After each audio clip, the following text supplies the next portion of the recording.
Hello, I'm Camden Husband and welcome back to Crash Course, Canadian Legal Topics. Today we will be discussing the legality around MAiD, that is, medical assistance in dying in Canadian society.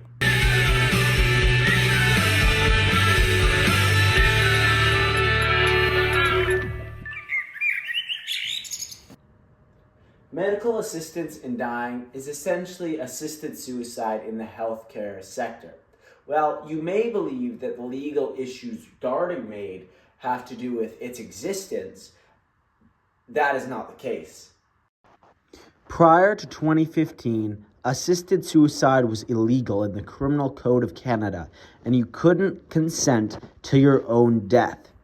That was till the Supreme Court of Canada heard Carter v. Canada. They ruled that an outright ban on assisted suicide violated Section 7 of the Canadian Charter of Rights and Freedoms. Section 7 deals with the right to life, liberty, and security of the person. In 2016, the Canadian government passed Bill C-14, which created a legal framework for medical assistance in dying. So the Carter case and then the later legislation created by the federal government created the first track to accessing MAiD. So in order to access MAiD, you have to have a grievous and irremediable medical condition in an advanced state of decline with suffering that is intolerable, with a reasonable, foreseeable, natural death from that condition or conflicting. You have to have a death that is seen as soon because of your condition. Now, a later Quebec case created a second tract, which is largely the same as track 1, but it removed the natural death clause. So, people with grievous, irremediable medical conditions in an advanced state of decline with suffering that is intolerable could access MAiD. Now, there's obviously a bit more to that, and there's more restrictions to track 2, like I believe there's a 90-day waiting period, there's a final waiver to make sure that the patients are okay with this, but that is largely the big two difference between track 1 and track 2. Now, the legal issue that some people have brought up is whether track 2 is discriminatory or not. I will present two opposing perspectives and do my best so that you can understand thoroughly both of them. And then at the end, I will give my own personal opinion of what I think on this matter. So the argument for medical assistance in dying being discriminatory, specifically tract 2, goes a little something like this. So, in Section 15 of the Canadian Charter, it is stated that everyone is equal before and under the law with equal protection and benefit of the law without discrimination based on, and we're primarily going to be focused on mental or physical disabilities. So, in order to qualify for track 2, you have to have a grievous and irremediable medical condition in an advanced state of decline with suffering that is intolerable, but you do not have to have a reasonably foreseeable natural death. Now, as lots of scholars point out, this definition of having a grievous, irremediable, so on and so on, matches pretty well with the definition of some disabilities. And while not everyone with a disability might qualify for track 2 of MAiD, practically everyone who does qualify would have some sort of disability.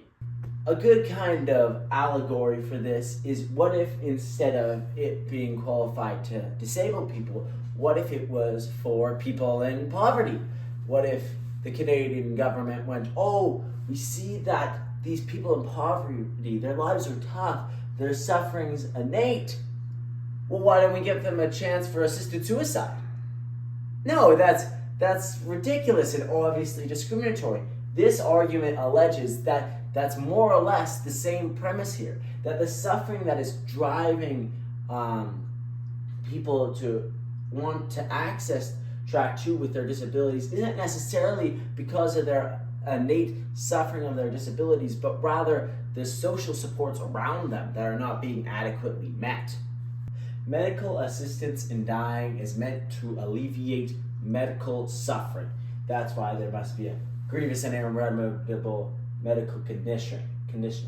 So by offering this procedure to disabled people, what the establishment is essentially saying is that suffering is innate to these disabilities and that they might be better off dead. But does that really track? Well, kind of. Well, it is true that people with disabilities do suffer.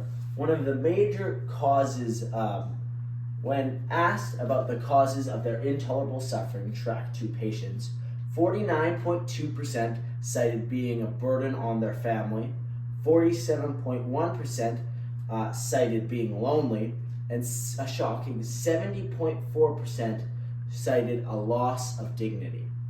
Now, none of those things are inherent to their disability or inherent to their disability to cause them that suffering, but rather it's the social supports that are failing them. So by offering them this choice instead of the proper social supports, what we are seeing, this argument claims, is the Canadian government going, oh, here's death, it'll solve your problems, instead of adequately addressing the problems that these disabled people face that would make their lives better and not sufferable.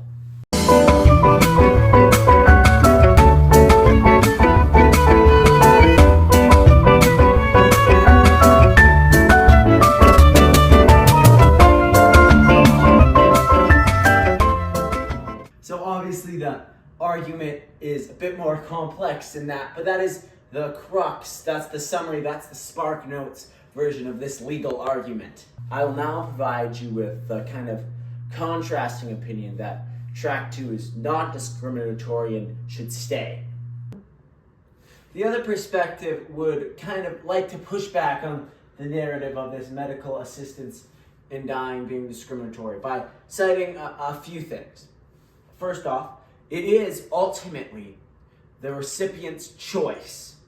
It is the recipient's choice. They have to sign a final waiver. The doctors, they argue that the safeguards put in place for track 2 are substantial enough to kind of weed out any person that just goes, I've had a bad day, time to kill myself. No, that's not what this is like at all. This is seriously to end suffering that is induced medically within these disabilities is what this argument claims. As well, this argument claims that disabled people should have the autonomy and the choice to be able to end their life. They shouldn't be forced to, they should have the ability to make their choice about their own life.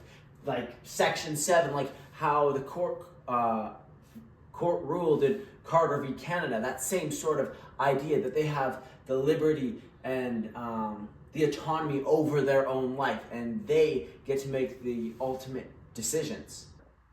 The main kind of basis that these anti-discrimination, the anti-discrimination camp that do not believe track 2 is discriminatory, their kind of big constitutional backing is Section 7, which is about life, liberty, and security of the person, arguing that disabled people should have a choice over whether to continue their life, similar to what the courts ruled in Carter v. Canada. The ironic part is if you were to ask both camps a blanket statement, do you think MAiD is discriminatory? There's actually a pretty good chance both groups would say yes. The first group is obvious, I've gotten to that. But the second group would likely agree because people who have mental illnesses cannot qualify for MAiD just because of their mental illness. So they'd argue that that is discriminatory, which is just a funny twist on the whole thing.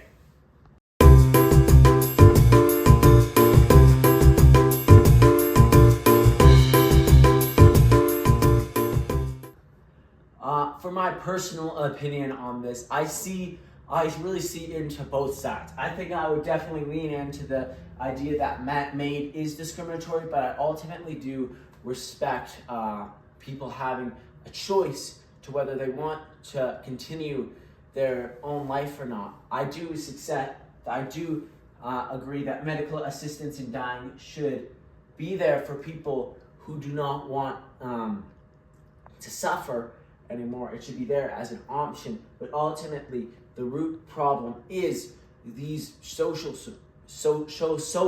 supports that these disabled people are facing, and I feel like that's ultimately the crux. I think MAiD can exist, but it should exist within the right societal context, and right now we are not meeting the right societal context for it. Crash Course Law Canadian Topics is made in association with My Law 30 class. Thank you to all the wonderful people on screen, and thank you to our executive producer, me, and thank you. Here are my sources for the argument. Feel free to go into depth with them, and thank you for watching.